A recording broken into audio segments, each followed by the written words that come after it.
Hello, this is Rita, and this is me and my mommy's podcast, and then my mommy, and there's me, and I'm just talking about this stuff, and there's me tap dancing, because this is the Tap Dancing Slash Autism podcast, and there's a bunch of animals, and I'll be trying to in my hair, and there's a bunch of sand in the ocean. Also, there's all the soul talk stuff, I love all my names, and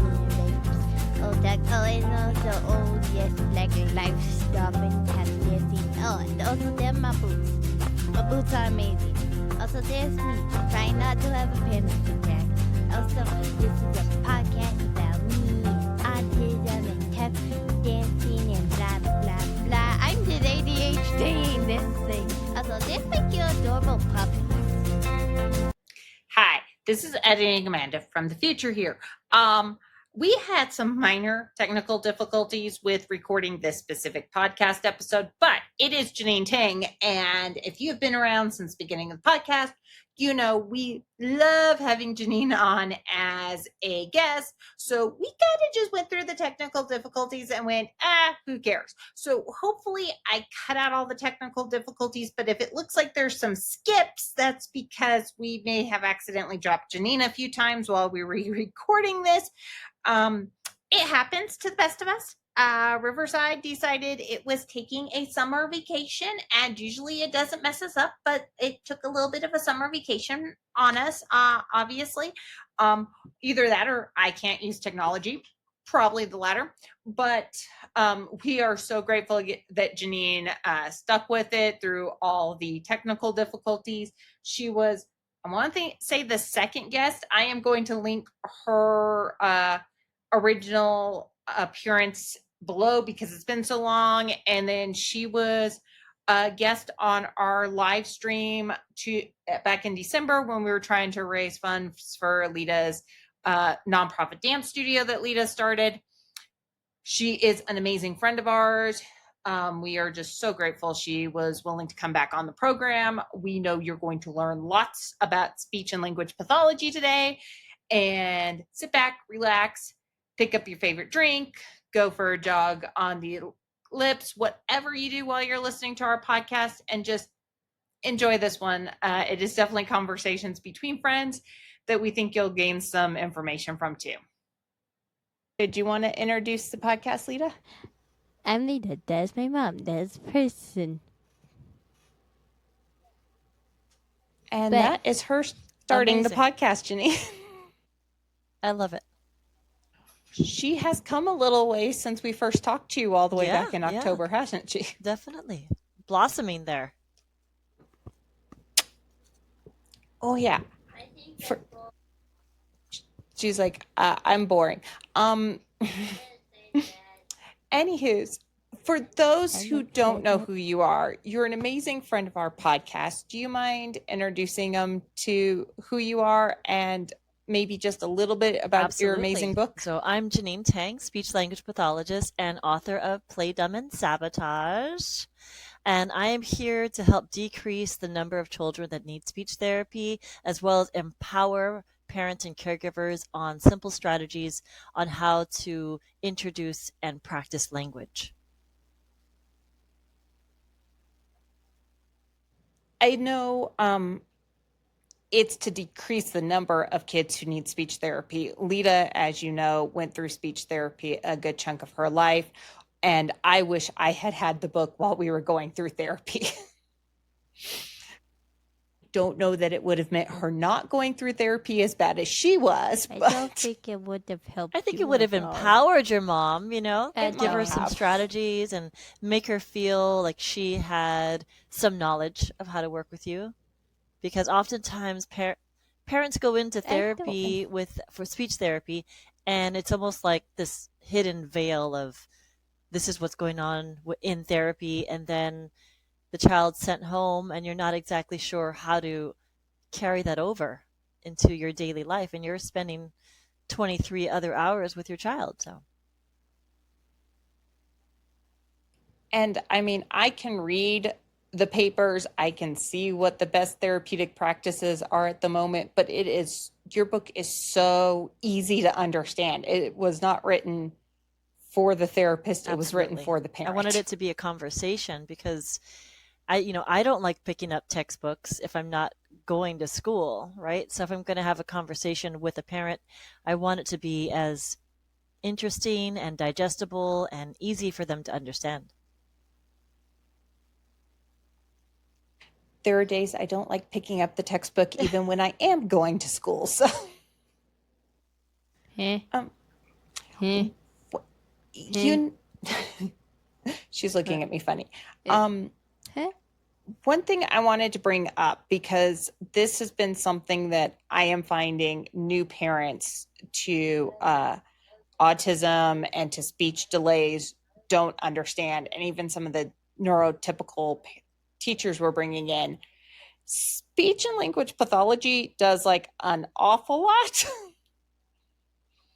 And they're all like, oh, I thought it was just about the enunciation, which is one thing I love about your book, is it kind of does get out there that it's not just the Absolutely. So enunciation. speech is so much more than just articulation, enunciation, intelligibility.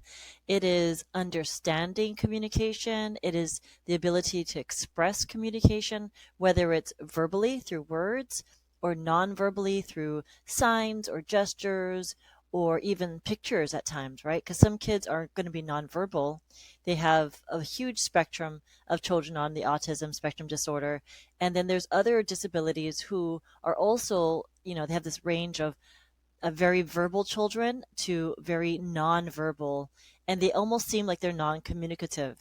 But if you can really hone in on how they are able to understand the world, you can find a way for them to express themselves and indicate their needs and wants, even if it's in the most simplest ways. And I cannot emphasize enough that the communication is a huge part of speech. We had someone who, because I think I've told you, Lita is severely dyslexic on top of everything else. And they were talking about almost all the dyslexia programs are based off the fact that you don't understand the English language. And they're like, she's amazing with English. And I'm like, that was years of speech therapy. And they're like, huh, what does that have to do with her ability to speak English? Me Oh, not you like don't? that No, person. I don't like them either. Me not like that person. Me not like But that person. they were just so shocked when I sat there going, no, you don't understand. They were teaching her what adverbs are, what verbs are, what nouns Yeah, are. you don't have to be able to read in order to speak, right? So you don't have to be literate in order. Yeah, that's absolutely correct.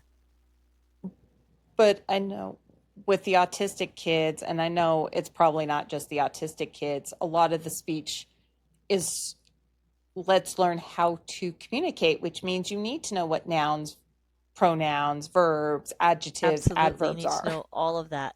And I was talking to another family how their child has Down syndrome, and they were told, that the child, even though they had this diagnosis since they were born, they weren't going to get speech therapy for their child until 18 months because that's when a child is expected to be able to express their first words, right? So they're going to wait until a child is delayed, on paper before they give this service. But you know that the child is already has a disability from the get-go, and you want to be able to provide this early intervention as soon as possible, right? So some children with autism may not be diagnosed till much later, and they might not get speech therapy until 18 months old. But if a child has cerebral palsy, or if they have intellectual disability, right? So it's not mental retardation anymore. But if they have Down syndrome or something else that's at birth, I'm very much an advocate of get therapy as soon as possible because you need to work on their receptive language before you even work on their expressive. And that was one of the things that Lita had, is to the best of our knowledge, she's now come out and said, well, I thought I was talking to you because I understood you. And it's like, okay, well, at some point in time you did have receptive, but you didn't have the expressive to tell us you had the receptive. But we didn't know if she had receptive language. So there was a whole bunch I know of cuss words. because we didn't know, so we had her around the adults, and none of us were, I know cuss filtering. words. But one of the things I absolutely And the love old about your ones too. oh yeah, I know a lot of cuss teenagers, words. are you ready for the Oh my teenager gosh. years? So, so close. You're getting close to He's this gonna with fall Shay, aren't you? into 13. He's like already he's going through puberty. He's taller than me now.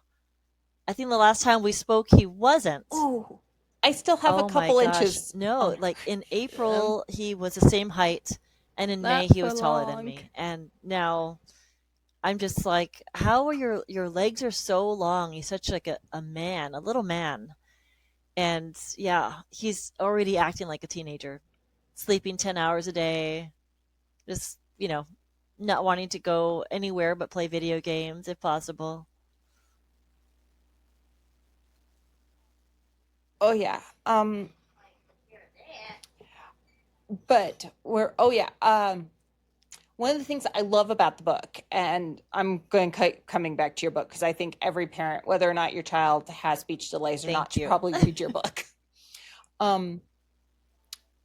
It does a really good job of explaining like how to put up the things that like her SLPs were not getting across on, like how to get her to understand what red was, how to get her to understand what green was, how to get her to understand apple. But your book has actual ideas on how to work on that. Yeah, a child doesn't know vocabulary until you introduce it, right? And you can't just show them a bunch of colors and say, which one is red? Or ask them, what color is this? You need to show them, like, do you want the red apple or the yellow banana? Just having that vocabulary go along with actual items, and they're able to receptively understand, like, oh, that's an apple, that's red, putting that together, and then that's a banana, that's yellow, and then what other things are red, what other things are yellow, and then really, working upon one idea and then expanding that across, different areas in their day.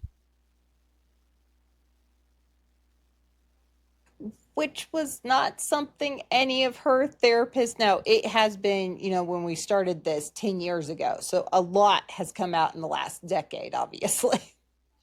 But none of them thought to put like red and apple together. It was the red color card. Yeah, yep, yep. Therapists all have different ideas, and obviously, I love my ideas, but I wanted to share that with everybody as well. So I may have sent your book to the dean of the department at one of the colleges where she was taking speech, and he's like, huh, I never thought of this. I'm like, maybe you should think. when I talk to people, a Like, lot of times, like I'll be on a podcast or I'll be talking to somebody that a new conversation, and they're, we're talking about what I do for a living, and I talk about my book, and they're like, oh, I've never thought about that. And I'm like, I love to hear that because it lets me know that it is a new idea, not, and it shouldn't be a new idea, but it is an idea that can change the framing of how we approach speech therapy, early language development, and working with these kids and including parents and caregivers, giving them the access to these really simple strategies that can be applied to any child, whether they have a disability or not. and it's the Well, fact I that wish they had that in the place I was being used for, Rablat.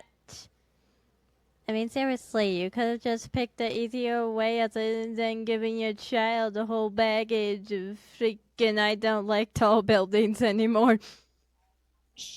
we've all had that bad therapist that you're like, You hi. really used me to end the old woman from the 70s career without me knowing.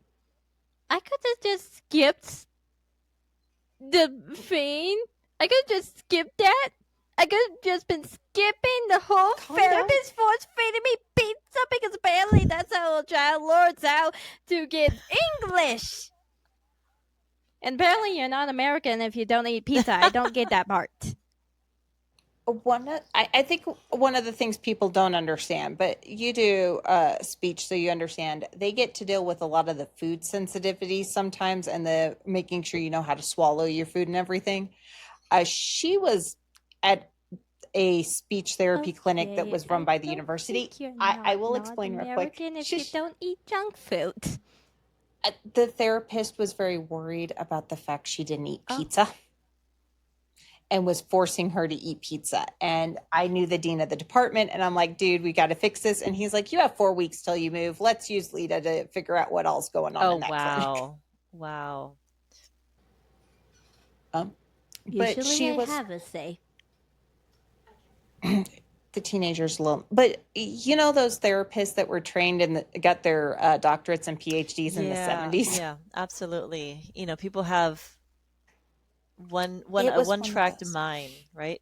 And pizza would not be something I would be afraid that a child had an aversion to. I would, you know, if kids are only having really those soft solids, they only want like yogurt or applesauce or mashed potatoes or whatever, I'd be more concerned with that because they're not really working their articulators, right? If they're just eating really soft foods. But pizza is kind of, you know, that not difficult.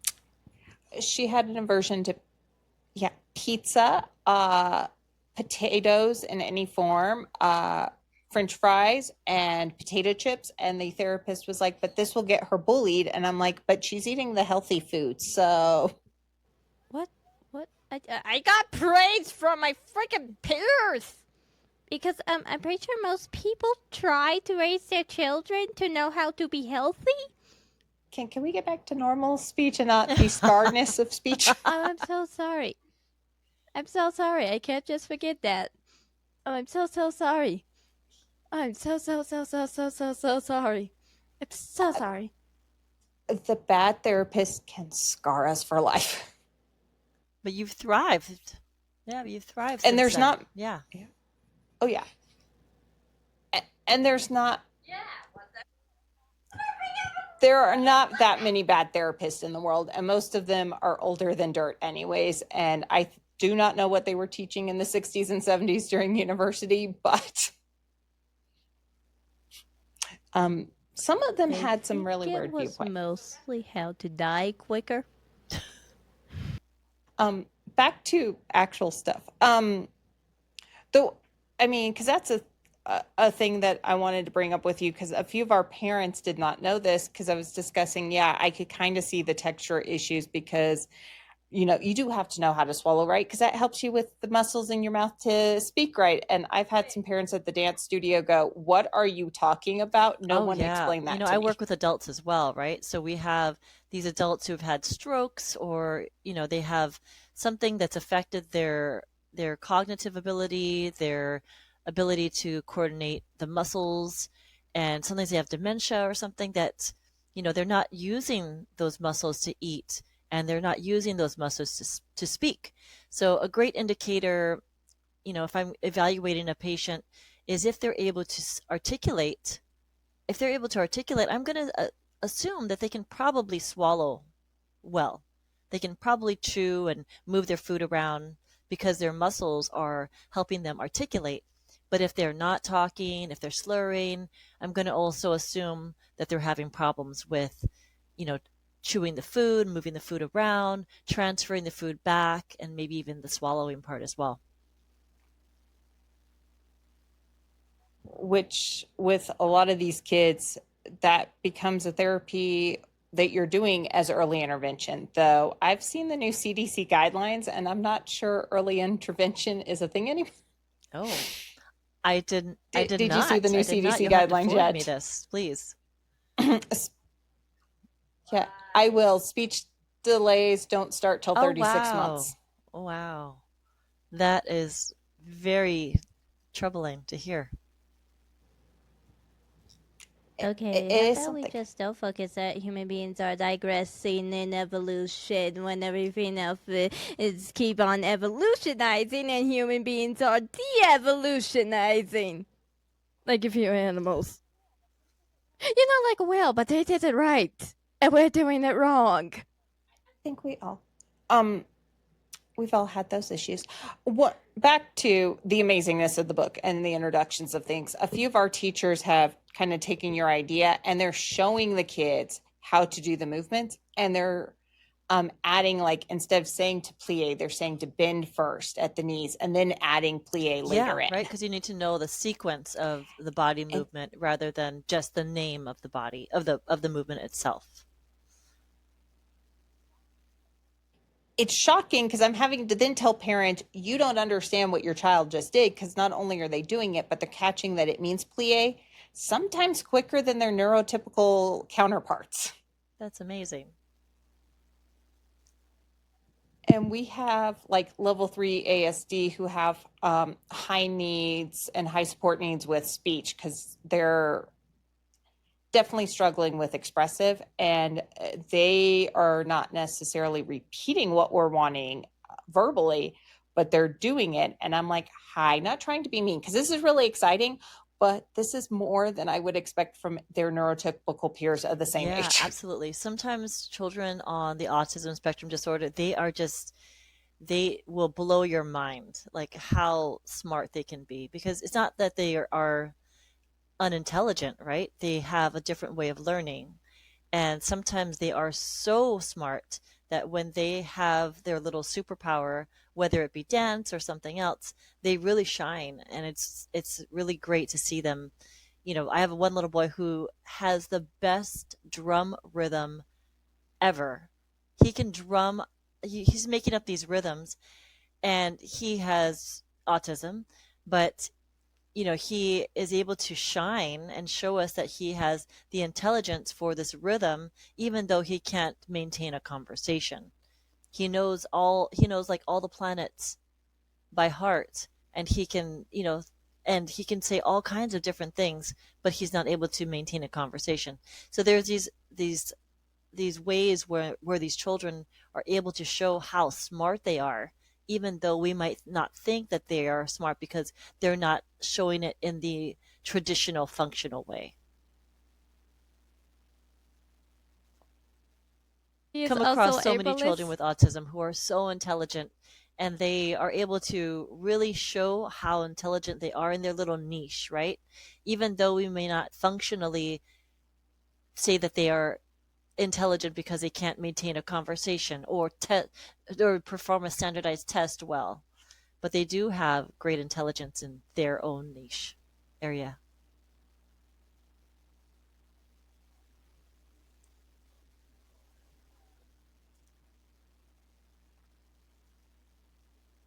And Absolutely. that's one thing I think They don't. sometimes people don't completely understand. Um, I did want to ask, because I want to make sure I get this on here. You absolutely love playing pickleball. We're thinking about putting together a pickleball tournament for the studio, because I need I charity absolutely fundraising love ideas. I I've love never playing used pickleball. it I played in Nintendo, absolutely so do I love have it. I the play good probably more reflexes. than I really need to, Because but I Um, do not have the good but and also Che reflexes. plays pickleball. It helps him with his hemiparesis. Yeah, absolutely. um, that was what I was going to pull up real quick, because you kind of got into this whole thing as a mom. You came in as a therapist, but as a mom, you kind of got pulled into the speech world because of Shay, and he Oh, plays absolutely. pickleball with So, you. And I wanted going back, to my kind of, son if you're had okay a with brain it, injury and mention stroke when he was 13 months why old, right? some He had a people might fall find off that our amazing. bed. He had a emergency craniotomy because he had a large brain bleed. And then a few days later, the swelling in his brain created a stroke, all on the left side of his brain. So the right side of his body was basically paralyzed.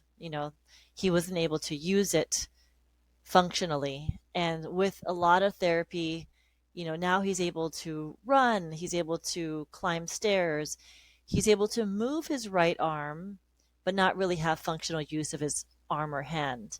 But he's getting there, hopefully. He's more aware of his hand, his body, and he's almost 13, and hopefully he becomes motivated to really try to use it. But along with that hemiplegia now, he's not paralyzed, but he still has no functional use of that right upper arm or hand. With his hemiplegia and this decrease of awareness of his right leg, right? Sometimes he doesn't know where it is in space. So it's hard for him to like pedal a regular bicycle because he needs to have his foot strapped on to keep it there. And he doesn't have the same strength on his right side.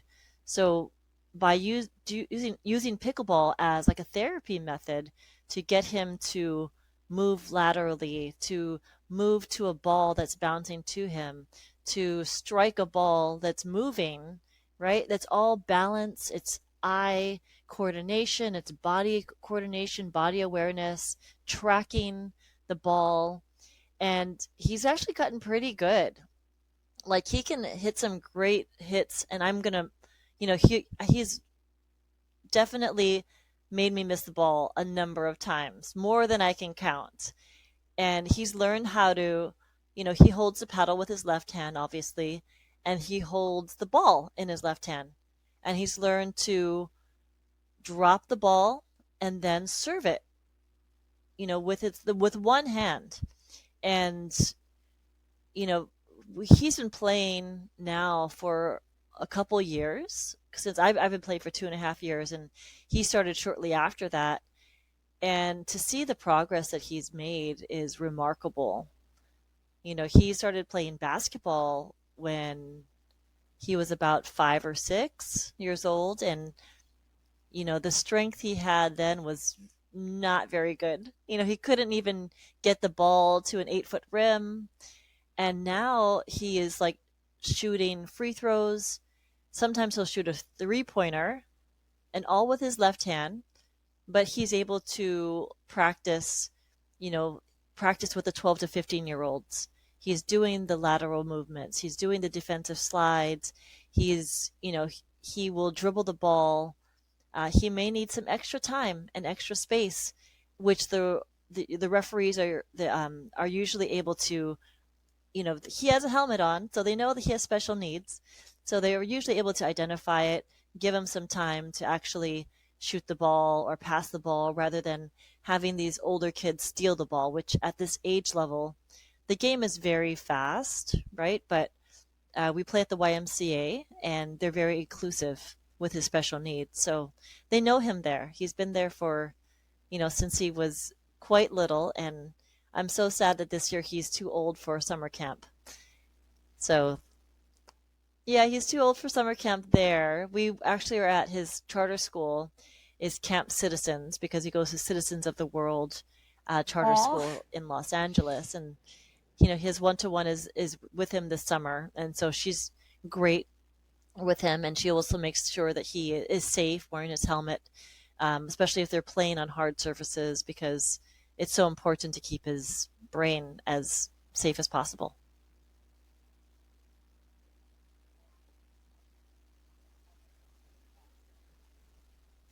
Yeah, and he is so sweaty after he takes it off. It is He works harder, really I hard. think, with Like being I in said, those he's taller helmets than me than now, without those helmets. and I'm like, we go to the gym. He does his leg presses, he does leg curls and all kinds of things to strengthen his body, because you need that. Outside of the physical therapy he gets at school, adaptive PE, occupational therapy, he needs that extra physical fitness in order to continue to develop his body, because he is getting so tall. His muscles are getting weaker, right? Because he's getting so tall. So you have to make them stronger to keep up with his growth.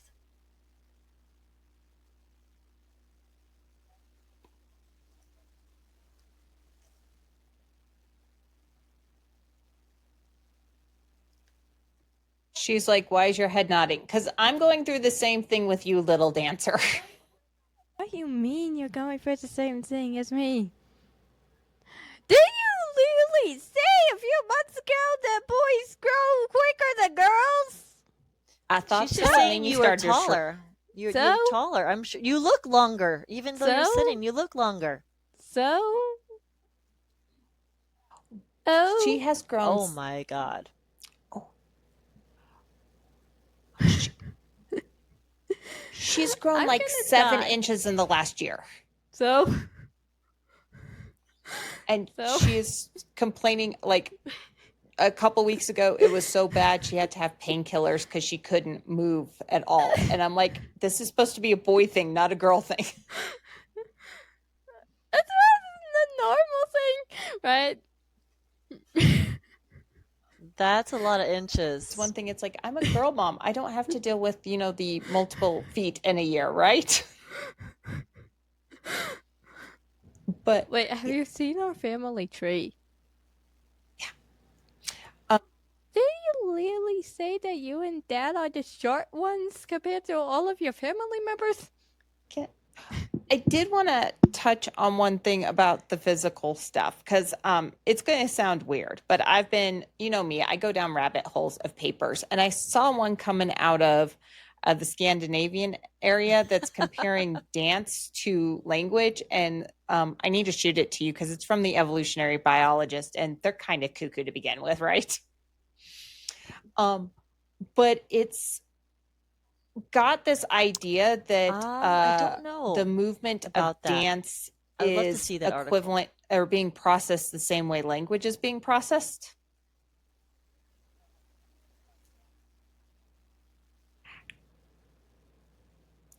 And I'm like, I need to forward this to Jeaneen nothing's 'cause conclusive, it's, right? It's just a like every other hypothesis, article and ends with the this is what they've seen so dreaded far, and but more they can't research really is make needed. a blanket statement, and nothing's in stone.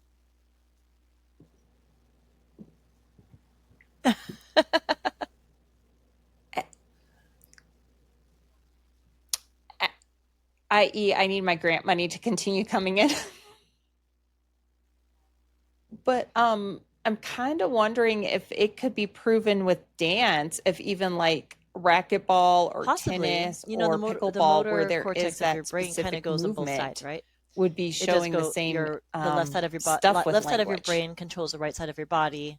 The right side of your brain controls the left. So there's this common motor cortex kind of going through the middle between both hemispheres, right? So I can see how, language can be related to movement, right? Because it is on the same part of the brain in a sense, right? It's on the same hemisphere, and music is on the same as also some motor as well.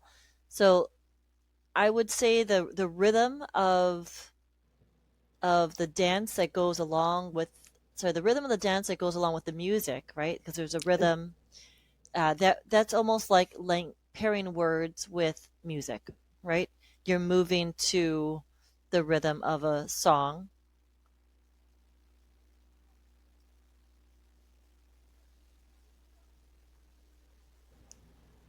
That they were coming up with the idea that like a plie is a specific word as far as your brain is concerned. A pirouette is a different word, and it's your brain is putting it Well, it's together almost as like though it's understanding a two languages, complex right? sentence. And I'm like, You I've got understand to the run this language past of Jeaneen because the this word, is definitely and a then weird thing. understand the language of the body movement itself. So it's Yeah. almost like when you hear, if you're duolingual, right? You understand English and Spanish. When someone's saying one thing, you know it means something else. If that makes sense, in a sense, maybe.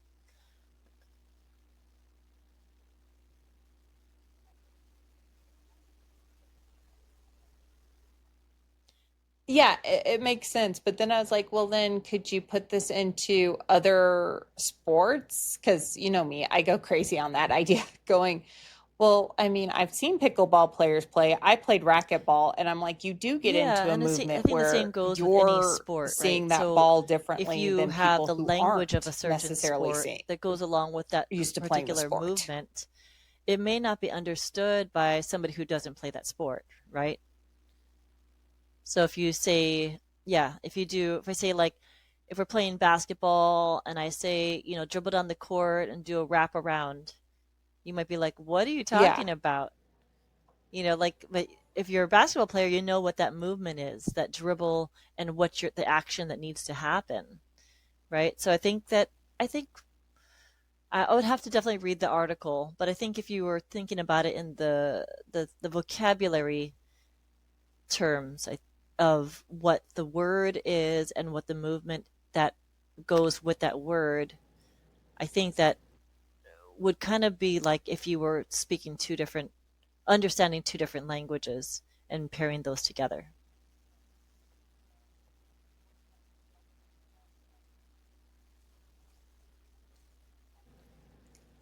That was kind of where I think they were going. And there is, of course, a little bit of that translation to English. And I'm like, I kind of wish I can find this in the original and have, but it's always fun reading the translated papers, isn't it?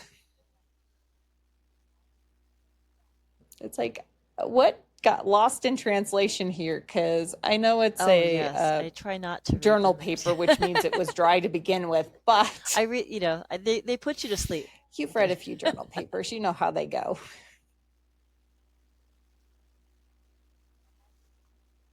I was going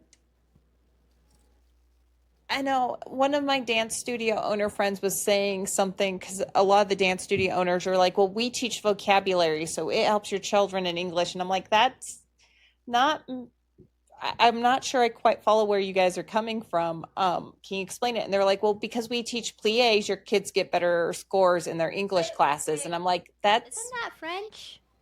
Is that French? Isn't every single ballet word French? No, Isn't all of it French? I thought every single word was freaking ever French. Yes, but their idea was. How does learning French teach you American English? How does learning freaking French words teach you freaking American English? Unless they're going for Britain, then still doesn't teach you Britain English. Like, how does learning French teach you English of any type? Like, last time I checked, She's hit French teenage years. and English are from two separate countries and worlds. That was one of my questions. So I went online and I started Googling papers to see if there was anything to do with it, and nothing came up except for I this think one. when and I'm you're like, exposed I'm to gonna have to send this different to Jeaneen because this vocabulary, one right, looks it's going to increase legitimately your interesting. overall knowledge of words, right? For those particular, whatever.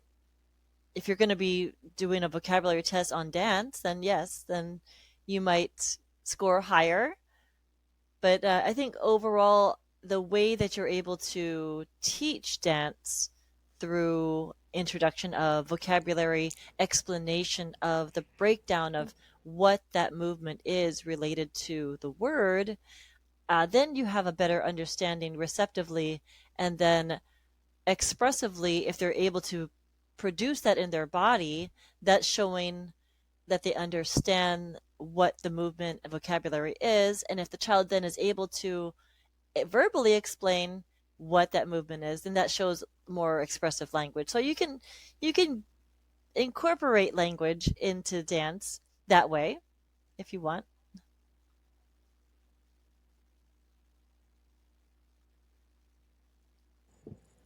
You can. I have a feeling someone just noticed it with the dance studio owners because most of them have never read a paper in their life. They when they do go to college, they get to go get those fine arts degrees that don't involve papers. And I think someone just said it somewhere and they've all been parroting it. But then I'm like, ooh, this is an actual PhD. It's all great. Um, I'm not trying to be mean to the dance teachers, but they're also, it's just, they don't have all those backgrounds. And so I think when they try to parrot it, they're sounding kind of like children trying to parrot what their parents say sometimes.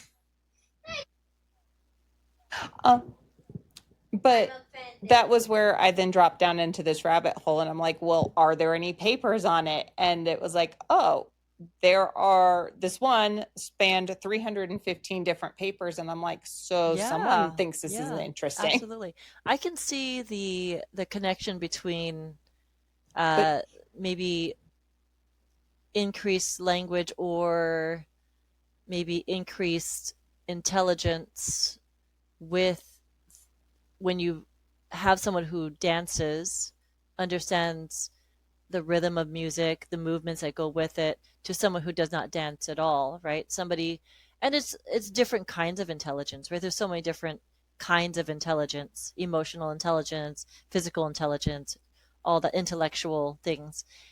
So someone might become more intelligent in that physical aspect because they have a better understanding of how movement goes with music, and then these vocabulary terms relate to the movement.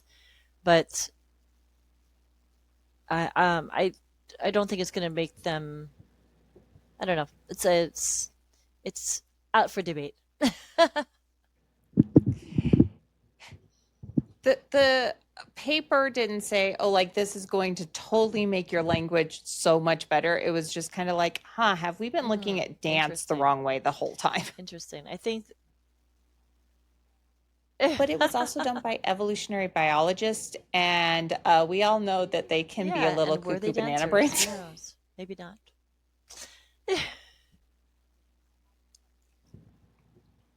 I will definitely have to send it to you because it was intriguing, and I'm like, of course it came from the evolutionary biologist. What are you guys doing over there? We absolutely love having you on the show, Jeaneen, every single time. Thank you so much for coming on. I know we said we'd have you out of here by 2:30. We've had some technical difficulty, or 2:30 my time, 1:30 your time. Had some technical difficulties. You have been amazing as usual. Oh, absolutely. Just sticking it's always through a pleasure. all I those love for us. seeing Lita grow up. My goodness, your hair is so long and so beautiful. And when you guys are in Los Angeles, come out, reach out to me. I would love It to is meet up with you getting- if I can. I will. I'll send you the dates we're out there. I think we're this next time sticking really Okay. close to Debbie Allen Dance Academy.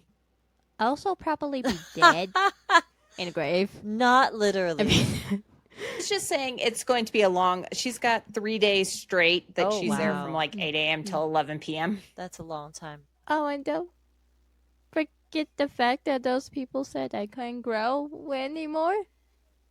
Along with the other children. Her mentors told them all that they couldn't grow this year, and I think she may have grown. I mean, everybody grows less than these people. Than the at least all the girls grew slower. You know how mentors are. They Oh, don't like yeah. their babies growing up on them.